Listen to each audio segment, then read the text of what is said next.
today with a story, and that story relates to 2011. I was in 2011, it was a very exciting year, finished a research study about cyberbullying, and you may or may not know that cyberbullying is when somebody takes a digital device and they use it to harm, intimidate, or threaten another person on that device.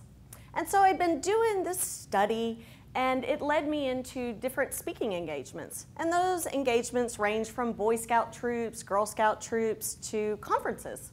And so I was at a conference for the state of Texas, an educator conference. And some of you in this room may know that when you speak at a conference, quite frequently, afterwards, people will come up and talk to you about that presentation that you gave. And so on this day, that's what happened.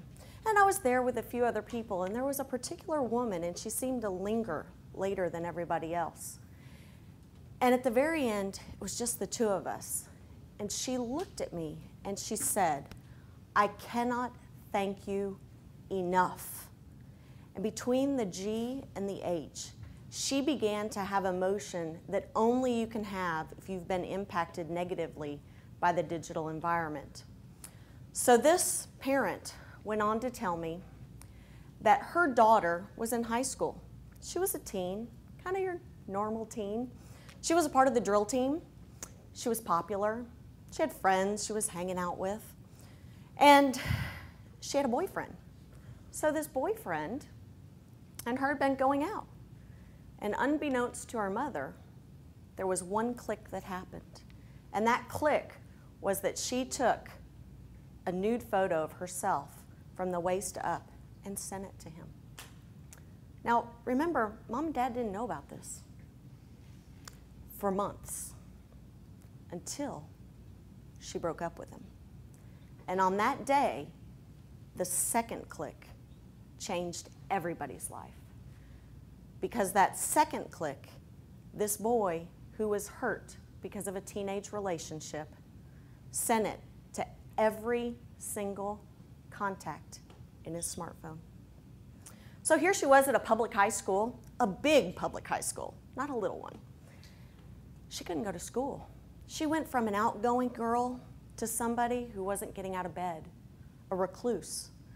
And the family first got together and they started talking about it and said, "Well, what can we do?" And they decide she's going to move to a smaller private school.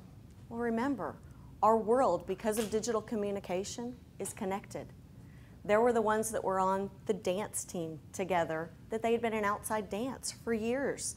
So as she moved to this private school, she still couldn't escape those two clicks. So the family then starts talking to each other and tries to decide, what do we do? Well, the dad was in industry, and you know, the mom talked to me at an educator conference, so she was an educator. And the dad just put out his resume to try to find a job in a different city, in a different town. And they had this family meeting. Now, what I haven't told you is that there were siblings, and it affected their life as well, because the entire family picked up and moved to another town. Now, the reason that this is so important is because that we are all using these digital devices. In fact, as we look to our industries, as we look to education, we're encouraging it because of the collaborative and the ease of communicating. But we're forgetting that there is some proactive elements that we need to be talking about related to it. And that today is what I want you to think about. I want you to think about one thing by the end of this presentation that either you will do differently or you'll talk to somebody about what you could do differently as we interact in our digital environments. So to start, I'm going to show you one of my favorite pictures, because our world is changing. We have a digital environment, and I want you to think about even this meeting. Before a year ago, there was not a hashtag for Twitter that you sent out what was going on today. 5 years ago, think about the different digital things that you do now that you didn't do in the past. We are preparing students and we are preparing each other for a digital world that we cannot comprehend. So with that thought, I want you to think about what is your digital footprint? Because everything that we do online leaves a digital footprint. Watch this.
What does your digital footprint say about you?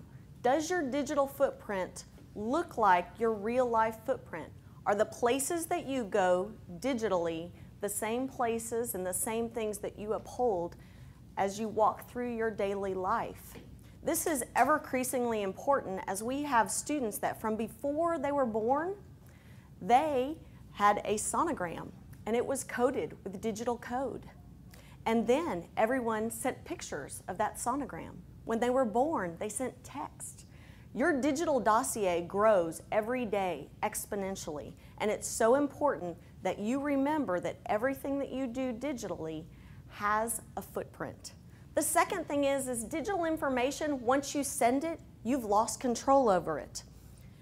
And that goes back to those clicks. After that first click, she lost control of that photo. And it went out, and it changed the course of her life. Digital items are not written in pencil. They are written in Sharpie permanent ink. Even when you think that you cannot, that it's going away, you can get back to it. Think about that undo button nowadays. Even when we have the crises with technology and it doesn't work the way you want it to work, or you think you can't find it, someone can find it. It's just a matter of having the skills to get to the actual digital location for that.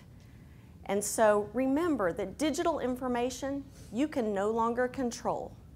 And the third one is we must encourage positive online communication. Back to that story.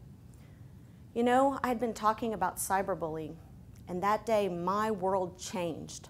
I went from a person talking about the negative digital environment to what do we need to do to make our world a place where people are thinking about positive, proactive communication online.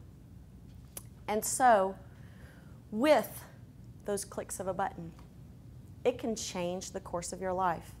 It's important that we model that we model positive, proactive communication. And so today, these are the three things that I hope that you'll think about when you're interacting in the digital environment, and so that you or somebody that you know or love never has the course of their life affected by two simple clicks. I'm Kris Mitzner, and I hope that you will think before you link.